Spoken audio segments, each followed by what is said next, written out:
dari sekian banyak itu, Habillah yang pertama meninggal di muka bumi ini. Ketika Habil ini meninggal, karena belum ada manusia sebelumnya yang meninggal, saudaranya Habil itu kebingungan. Mel, ini ada sedianya itu mati ini. Bagaimana caranya ini orang mati? Mau diapakan? Apakah ditinggalkan saja begitu? Atau mesti ada sesuatu yang kita harus lakukan supaya orang mati ini juga tetap merasa terhormat? Bingung. Akhirnya dalam bahasa Al-Quran itu Allah mengutus dua burung gagak. Faba'atha Allahu ghuraban yabhasu fil ardi liyuriyahu kaifa yuwari sawata akhi. Ya, jadi Allah mengajarkan manusia bagaimana kalau orang mati itu sudah mati di situ mau diapakan.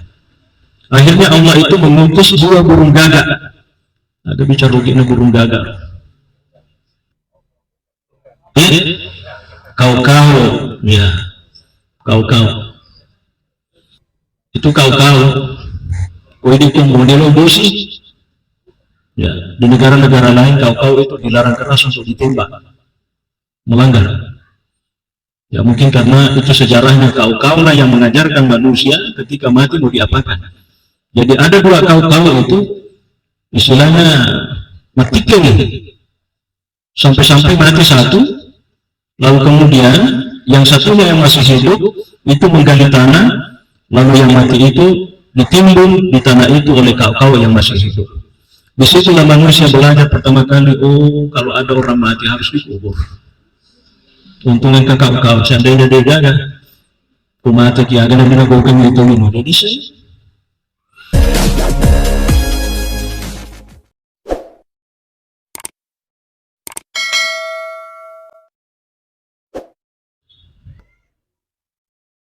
Bapak Ibu sekalian yang dimuliakan oleh Allah Subhanahu wa Ta'ala, sebelum kami melanjutkan acara Al-Azhar ini, kembali kami mengajak kepada kita semua untuk bersama-sama membaca Ummul Kitab, Suratul Kahfi, Suratul Al-Wafi, Suratul Al-Kans, Suratul Syafi, Suratul Fatihah, kepada orang tua kita almarhumah Ibu Hajjah Andi Asnidar Tahir Petarati yang telah meninggalkan kita kemarin malam kalau tidak salah untuk selamanya. Mari kita sekali lagi membacakan Al-Fatihah, kita khususkan kepada almarhumah. Ala hadhihi niyyah wa ila ruhi al-faqidah as-sayyidah al-hajjah Andi Asnidar Al-Fatihah. Alhamdulillahi Rabbil Alamin Ar-Rahmanir Rahim Maliki Yawmiddin Iyyaka na'budu wa iyyaka nasta'in Ihdinas siratal mustaqim Siratal ladzina an'amta 'alaihim ghairil maghdubi 'alaihim waladdallin. Alhamdulillahi Rabbil Alamin. Bapak Ibu sekalian yang dimuliakan oleh Allah Subhanahu wa Ta'ala,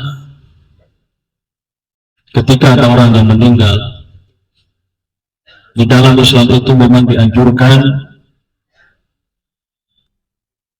ada yang disebut dengan waktu hidad. Orang Arab menyebutnya dengan istilah waktu hidad. Waktu hidad ini kalau di Indonesia kan itu artinya adalah masa berbuka. Kalau di Arab itu Bapak Ibu, kalau ada orang meninggal biasanya masa berbuka itu diisi dengan berbagai kegiatan keagamaan. Mungkin baca Quran mulai setelah Isya sampai subuh. Silih berganti orang yang membacakan Al-Quran, di mana pahalanya itu diperuntukkan kepada almarhum-almarhumah. Kalau kita di kampung kita ini biasanya kita mengadakan takziah, yang sesungguhnya juga artinya adalah takziah itu artinya menghibur atau hiburan. Ya. Siapa yang dihibur? Tentu yang dihibur dalam hal ini adalah keluarga yang ditinggal oleh almarhum-almarhumah. Inilah indahnya Islam. Ketika ada saudara kita yang ditimpa musibah, musibah itu supaya tidak dirasakan sendiri, makanya ada takziah, supaya kesedihan itu bisa dibagi. Nah, inilah yang kita harapkan. Yang kedua, juga menjadi tradisi ketika ada orang yang meninggal, kenapa selalu dibacakan paling tidak surat Al-Fatihah? Kenapa bukan surah yang lain? Kenapa harus Al-Fatihah? Karena Al-Fatihah itu di dalam bahasa Al-Quran sendiri disebut dengan Ummul Kitab. Ummul Kitab itu artinya induknya Al-Quran.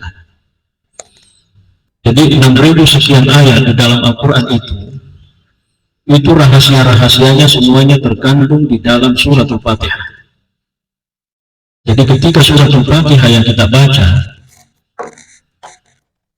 kita niatkan pahalanya kepada orang yang telah tiada, itu seakan-akan kita membaca seluruh ayat-ayat Al-Quran yang jumlahnya tadi lebih 6.000. Makanya disebut Ummul Kitab. Selain Ummul Kitab, Al-Fatihah juga disebut dengan Al-Kafi. Apa artinya Al-Kafi? Al-Kafi itu artinya yang mencukupi.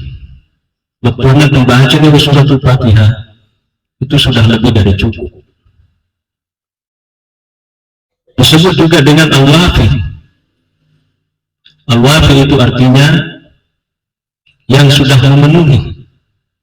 Apa yang kita inginkan dalam hidup ini, ketika kita membaca Al-Fatihah, seakan-akan keinginan itu sudah terpenuhi. Orang yang sudah tiada, tentu harapan kita mudah-mudahan ia masih dari Allah Ta'ala. Makanya ketika kita membacakan Al-Fatihah atau Al-Wafi, maka seakan-akan kita sudah memenuhi apa yang diinginkan oleh orang yang telah pergi itu. Ini yang kedua, Bapak Ibu sekalian, yang dimuliakan oleh Allah. Yang ketiga, yang namanya hidup dengan mati itu satu paket. Manusia yang pertama mati di muka bumi ini adalah anaknya Nabi Adam alaihi salatu wassalam yang bernama Habil. Dialah manusia yang pertama mati di muka bumi ini. Tidak ada manusia yang mati sebelumnya, tapi yang mati pertama kali adalah anak pertamanya atau anak kembarnya Nabi Adam yang disebut dengan Habil. Karena Nabi Adam itu di dalam riwayat ikan 20 matang cicing di mana tak dekat dua, maksudnya kembar, dia twin gitu. Jadi 40 anak nah. Lumayan, cek di Indo, cek di Ambo. Ya.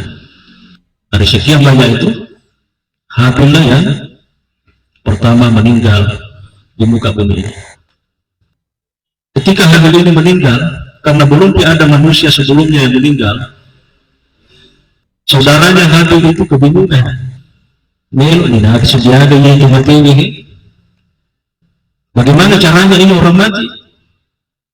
Mau diapakan? Apakah ditinggalkan saja begitu? Atau mesti ada sesuatu yang kita harus lakukan supaya orang mati ini juga tetap merasa terhormat? Bingung. Akhirnya dalam bahasa Al-Quran itu Allah mengutus 2 burung gagak. Faba'atsallahu ghuraban yabhasu fil ardi liyuriyahu kaifa yuwari sawata akhi. Ya, jadi Allah mengajarkan manusia bagaimana kalau orang mati itu sudah mati di situ mau diapakan. Akhirnya Allah itu mengutus 2 burung gagak. Ada bicara begini burung gagak. Kau-kau, ya, kau-kau. Itu kau-kau. Ini model bosi. Ya, di negara-negara lain kau-kau itu dilarang keras untuk ditembak, melanggar. Ya mungkin karena itu sejarahnya kau-kau lah yang mengajarkan manusia ketika mati mau diapakan. Jadi ada 2 kau-kau itu istilahnya matikan sampai-sampai mati satu. Lalu kemudian yang satunya yang masih hidup itu menggali tanah, lalu yang mati itu ditimbun di tanah itu oleh kaum yang masih hidup. Disitulah manusia belajar pertama kali, oh kalau ada orang mati harus dikubur. Untungnya kakak seandainya dia jaga, mati kiaga dan dinagukan itu ini jadi sih. Oleh karena itu maka dipanditaka teman-teman lebih Bapak Ibu sekalian. Jadi asyukurkan kalau ada orang meninggal itu bisa disaksikan oleh keluarganya. Satu kesyukuran. Ketika ada orang meninggal itu masih bisa saja disaksikan oleh keluarganya. Kenapa dia harus bersyukur? Karena kalau mati lalu disaksikan oleh keluarganya, itu artinya paling tidak orang meninggal itu pasti dicembe-cembe medicin. Pasti kuburan dicembe, dibokok-bokok medicin, dikapani dengan baik. Pasti kalau sudah dikapani sebagai seorang muslim, pasti dia disalati dengan baik. Sudah disalati sebagai seorang muslim, pasti dia juga dikubur dengan baik.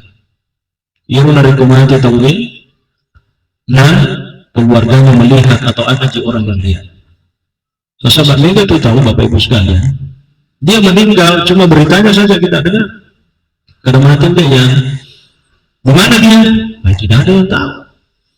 Mati ke Palawang ini, mati ke di Cupona pun dulu, mati medui ke di Kapala, berarti kok mati dia nggak akan minta. Pak Udi jajur itu masih lungi mati itu.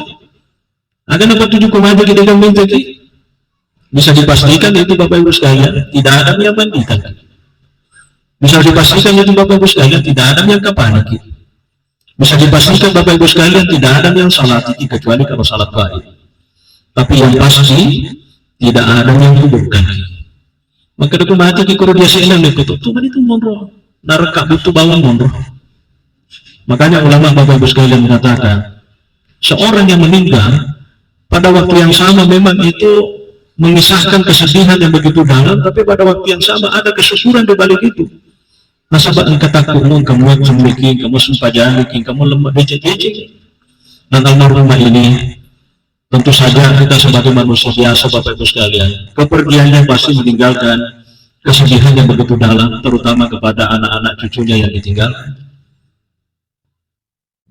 Bapak Ibu sekalian yang dimuliakan oleh Allah Subhanahu wa taala. Almarhumah telah meninggalkan kita untuk selamanya. Tetapi di dalam ajaran kita, ajaran agama, ada beberapa hal yang memang selalu kita perhatikan. Maka dari itu mati kita bukan berarti mati. Dia gagal renungan boleh jadi tujuan mau pergi. Orang meninggal itu Bapak Ibu masih saja ada harapannya yang begitu luar biasa kepada kita yang masih hidup. Apa harapannya orang yang sudah telah tiada?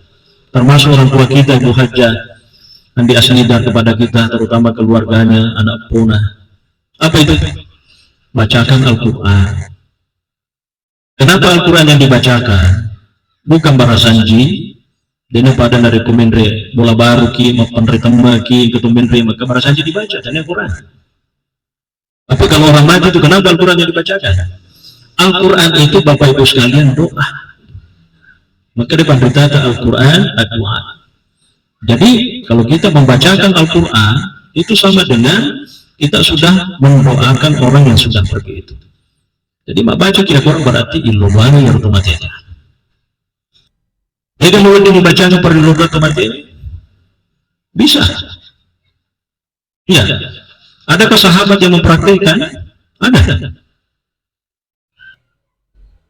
Ada sahabat bernama Abdullah bin Umar. Itu Abdullah bin Umar, anaknya pengulita Umar bin Khattab. Kebiasaannya itu adalah setiap ada keluarganya meninggal, setiap ada sahabatnya meninggal, itu pasti dia selalu bacakan Al-Quran. Jadi membacakan ayat-ayat Al-Quran kepada orang yang telah meninggal itu bukan tradisi baru, bukan sesuatu yang dilakukan baru-baru ini, tapi sejak masa sahabat itu sudah dipraktikkan. Sekalipun memang tidak semua sahabat melakukan, itu sahabat Emiga. Itu sahabatnya Nabi tak kurang lebih 110 pasal kana. Nah jadi agak senang pelajari tak cedi-cedi maka ada permana mungkin rumah baca kurang dari jumlah tumatina tak cedi-cedi. Dia kata mulai bisa nyerupa, bila ada jumlahnya. Tapi paling tidak di antara mereka ada. seperti Abdullah bin Umar. Ya, dia selalu membacakan ayat-ayat Al-Quran kepada orang-orang yang telah meninggal, keluarganya, sahabatnya. Ya, itu yang pertama. Yang kedua, Bapak Ibu sekalian, kata ulama kita, selain membacakan ayat-ayat Al-Quran kepada orang yang telah tiada itu, juga dianjurkan kita mendoakan keselamatannya. Agar Tuhanlah kita doakan, ya Allah, Yesus juga sama saya tomat waktu nuri di Tuhan. Karena perlu besis, ya Allah, terimalah semua amal-amal ibadahnya selama hidupnya. Itu yang kita doakan. Ya Allah, terimalah semua amal-amal ibadahnya orang tuaku, ya Allah. Satu. Yang kedua, kita doakan, ya Allah, orang tua saya sudah kembali menghadap kepadamu, ya Allah. Tolong ampunilah semua kesalahan dan kehilafannya, ya Allah. Dua. Hadapi. Yang ketiga, ya Allah, orang tua saya telah kembali menghadap kepadamu, ya Allah. Mudah-mudahan amal-amal ibadahnya Engkau lipat gandakan, ya Allah. Yang baru bawa tendelih. Itu perlu dijalankan. Ya bawa tendelih penting. Bacanya denda orang pertama. Yang kedua, mohonkan supaya almarhumah diampuni oleh Allah segala kesalahannya, dilipat gandakan semua amal-amal ibadahnya. Dan yang keempat, yang pulimana misalnya atas salahnya. Ini harus mati Pak kulit-kulit. Pak kulit tarimanya amal ibadahnya, ipalap-pilap itu pahalana, yang pun itu atas salahnya. Agak. Itu gak ada masalah. Nah, itulah yang diajarkan oleh agama kita. Kenapa ini kita harus lakukan, Bapak Ibu sekalian? Nabi Shallallahu Alaihi Wasallam itu termasuk telah memberikan contoh kepada kita semua. Ya, kami sering menyampaikan bahwa Nabi itu punya 7 anak. Itu anak-anak kita. Telu urane, empat makunrai. Yoro urang dewi mati mana nih? Waktu namo bebicu mati mana? Ada namanya Abdullah, ada namanya Qasim, ada namanya Ibrahim. Mati malulu mana? Umur si tahun, kedua tahun. Dia gak sempat kan lalu mati. Mati malulu mana? Dia pernah masih pula seandainya di makuku. Nah, yang empat itu ya sempat dewasa. Ada siapa namanya? Ada Zainab, ada Ruqayyah, ada Fatimah, ada Umi Kalsum. Kami nama lolo yang ada itu penghulu tak Fatimah Zahra.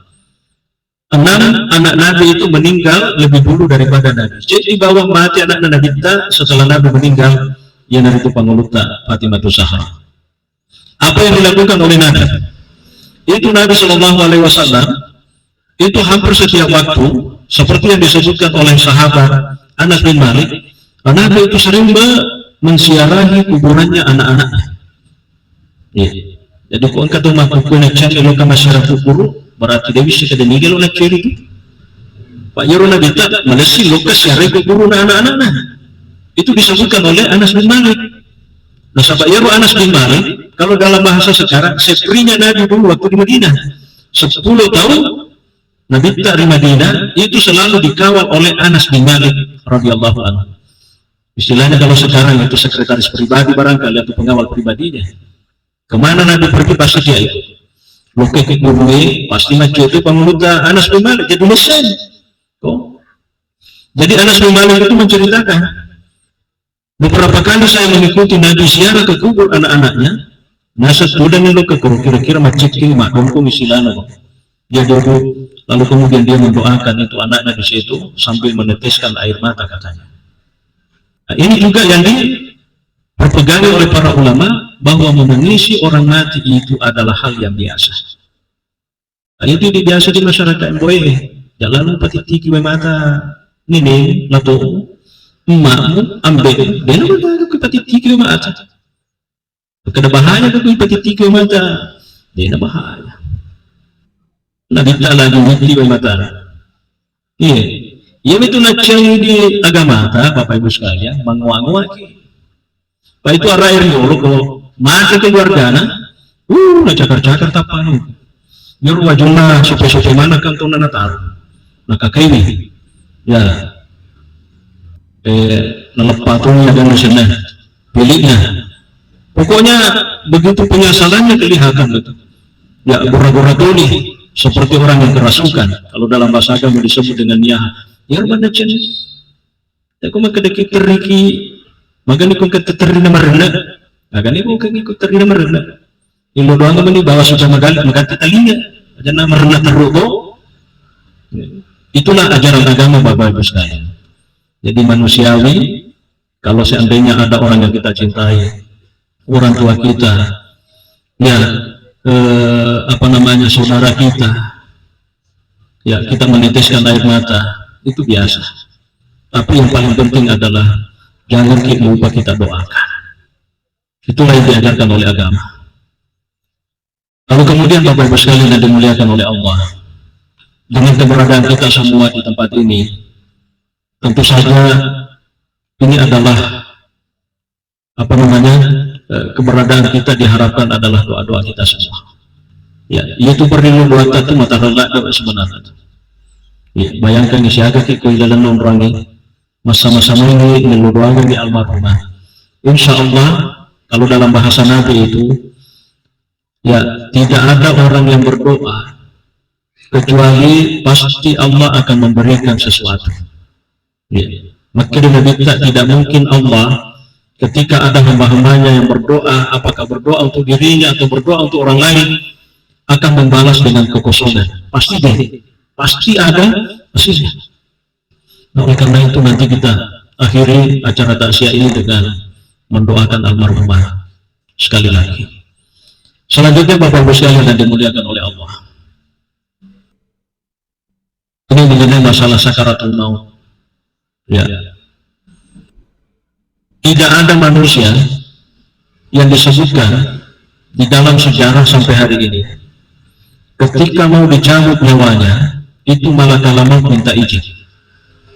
Dia pagada tahu betul na melo dicabut nyawana, engke malaikat maut boleh milowisi kedua katu cabut nyawata. Siapakah dia? Dialah Nabi Sallallahu Alaihi Wasallam. Maka yang dahulu Imam Abdul Bar jadi pendeta hadis. Ketika Allah menyuruh malaikat maut itu, Pak itu malaikat maut memang dieskakan oleh Allah dalam bahasa Al-Quran untuk mencabut nyawanya manusia. Maka itu biasa baca ke dilalan Al-Qurannya, aku sujud tilawaki ko sujud juma'i. Maka dia Allah Ta'ala, kul yatawaffakum malakul maut alladhi wukkila bikum thumma ila rabbikum turja'un. Kul yatawaffakum, katakanlah Muhammad, sesungguhnya yang mewafatkan kalian itu adalah malaikat maut yang ditugaskan oleh Allah. Jadi memang malaikat maut tugasnya ya mengeksekusi. Ya. Nah, waktunya disuruh malaikat maut kepada Allah Ta'ala, maka dia boleh cabut nyawa Muhammad. Ada nasi malaikat maut nasi ada guru Imam Ibn Abil Bar.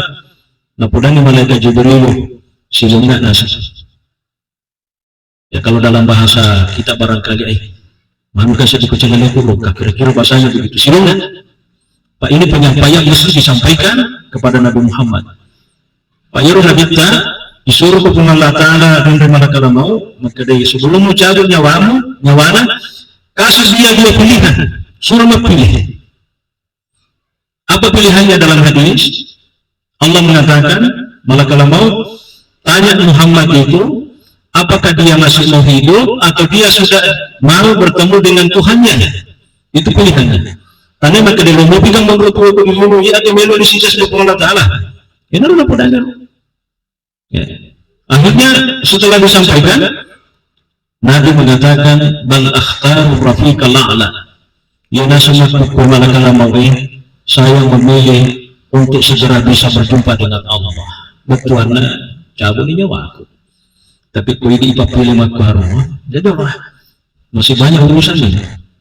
Yakin seandainya engkau malaikat maut apa nalingi pilih pasir pertama dipilih aja dong. Ataupun kasih menerima matu, aja dong. Pokoknya itu Tuhan baru dipilih. Tapi Nabi itu begitu konsennya, dia malah memilih untuk segera bisa bertemu dengan Allah Subhanahu Wa Taala. Jadi bayangkan Nabi itu satu-satunya manusia yang diberi pilihan masih mau hidup atau sudah mau mati, lalu kemudian minta izin malaikat untuk mencabut nyawanya. Nabi ta, tadi dikasih umat, nanti dipagwagi. Jadi umat nanti ketika kinaruntuk malakalam aku kiruna cabut. Maka dari lalur Allah Ta'ala ya kasih kuatan na puro kuna rakyat jelek kuna di bola aku. Ya, nak kasih ko di wirilan ni, aja nak ko di Palawan ni, ya kami kasih di jaga mi taka. Ya, tomil nudo makor bapak ibu sekalian.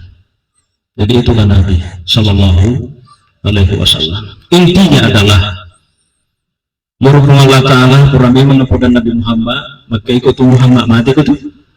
Innaka mayyitun, sungguhnya engkau Muhammad pasti mati. Wa innahum mayyitun, maka yang lain pun juga sama, pasti semuanya juga akan mati. Kenapa? Ada ayat yang lain, ketika beberapa sahabat itu berkumpul di suatu tempat, ada sahabat mengatakan, "Woi, dia nagagat cukup pada Nabi Muhammad." Maka damagai, yarunasa Nabi Muhammad turipujin na Allah Ta'ala. Yarunasa Nabi Muhammad tumarapil Allah Ta'ala. Yaru Nabi Muhammad tahu kami nasuku pakasuyan na Allah Ta'ala. Jadi, maka dia kumakaro tahu berarti dia na tu na mati. Para turipuji, tumarape, tumagalo, pakasuyan na. Pasti nasa din na mati. Akhirnya turunlah ayat Allah mengatakan kepada Nabi Muhammad, kamu harus tahu belum ada manusia yang aku ciptakan hidup selamanya. Karena itu ketika kamu mati suatu ketika, maka memang yang lainnya pun juga pasti akan mati. Jadi pada mati mana tahu? Ya memang kata melampai sunggana. Ada sebagian ulama mengatakan Nabi Khidir itu masih hidup, tapi itu dipertentangkan. Ada sebagian ulama mengatakan mati Tony Nabi Khidir. Ya, mati Tony Nabi Khidir. Tapi yang pasti nanti setelah dunia ini berakhir, Nabi Isa alaihi salatu wassalam itu akan diturunkan kembali ke bumi ini ya oleh Allah. Jadi kumroni mati Nabi Isa batuan naik pada jari manis tangga dia itu namanya tanah rupali. Maka depan bertanya makir Nabi Isa nanti kumelu rupali itu nanti palisi kudi hinonya. Kesimpulannya Bapak Ibu, karena manusia itu diciptakan dari tanah, semua nabi diciptakan dari tanah, maka ketika dunia ini menjelang kiamat, Nabi Isa diturunkan oleh Allah dari langit turun ke bumi supaya dia mati di tempat asalnya, yaitu tanah. Maka nama mati ko dilebok na lino sebab ko di tanah pura di pancaji dari Allah Ta'ala. Dia nama mati ko tegang buru di Indonesia. Inilah barangkali Bapak Ibu sekalian, sekali lagi kepergian almarhumah, ya harapan-harapannya adalah kita doakan. Ajak nengka betuana tak lupa untuk selalu mendoakan. Jangan yang baru saja didoakan. Ini tomat waki, kuyung lupa bayangkan tomat watak di royal tuan aki. Maka ketelu doang aku. Guru-guru tak nega biasa, pura kisi raga-raga rumairo. Tilu doang lagi. Maka dah nega guruku biasa cukup masih sekolah. Peku dicarana, dia milu doa tak cedi-cedi. Ini agak bawang nih, bacakan Al-Fatihah untuk semua guru-guru saya yang pernah mengajar saya. Bacakan Al-Fatihah semua nenek-nenek saya, kakek-kakek saya. Oh, kau bawa merepi, dia nama susah. Pak Kueli baca kata cidi-cidi ini tahu. Mengata capu tuwe-tuwe, ini kan melu dengaran, ini kan dia lupa. Kadang di sini neniku. Ya, boleh mamaku, boleh bapak aku wali-wali. Bacaan yang Fatihah tanah puru barakana pahalana latu ikusinina almarhum. Begitu caranya Bapak Ibu sekalian. Maka dia dimulai bacaan latu tanah 50 ni tahun lalu dah mati dicoba tak bacaan.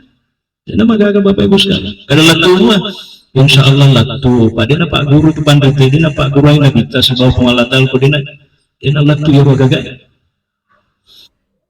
Saya kira itu Bapak Ibu sekalian, ibu-ibu bapak itu ini. Ini artinya dia ini kedinginan. Ya, mari kita Bapak Ibu sekalian mendoakan orang tua kita almarhumah. Mudah-mudahan sekali lagi dengan doa-doa kita semua, kepergian almarhumah akan diberikan tempat oleh Allah ya yang lebih layak di sisinya, dibahagiakan oleh Allah di alam kuburnya, dilapangkan alam kuburnya, dirahmati oleh Allah Subhanahu wa Ta'ala. Amin. A'udzubillahi minasyaitonir rajim. Bismillahirrahmanirrahim. Alhamdulillahi rabbil alamin wa sallallahu ala sayyidina Muhammadin nabiyil ummi wa ala alihi wa sahbihi wa baraka wa sallam. Allahumma inna nas'aluka ya rabbana an taghfira dhunubaha. Allahumma ighfir dhunubaha ya rabbana. Allahumma ighfir faqidana ya rabbana al-hajja andi asnidah. Allahumma ighfir laha warhamha wa'afiha wa'fu anha waj'al qabraha ya rabbana rawdatan min riyadil jannah wa la taj'al qabraha ya rabbana hufratan min hufarin niran. Allahumma inna nas'aluka ya rabbana antal mannanu badi'us samawati wal ardi jalali wal ikram. Akrimna ya rabbana, akrimna ya rabbana, akrimna ya rabbana, akrimna ya rabbana. Allahumma arhamha fa innaka biha rahim wa la tu'adzibha fa anta 'alaiha qadir. Allahumma in kanat muhsinatan fasib bi ihsaniha wa in kanat musi'atan fatajawaz an sayyi'atiha. Allahumma la tahrimna ajraha wa la taftinna ba'daha wa fir lana wa laha. Rabbana atina fid dunya hasanah wa fil akhirati hasanatan wa qina adzaban nar. Wa sallallahu wa sallama alaihi walhamdulillahi rabbil alamin. Al-Fatihah. Alhamdulillahi rabbil alamin. Assalamualaikum warahmatullahi wabarakatuh.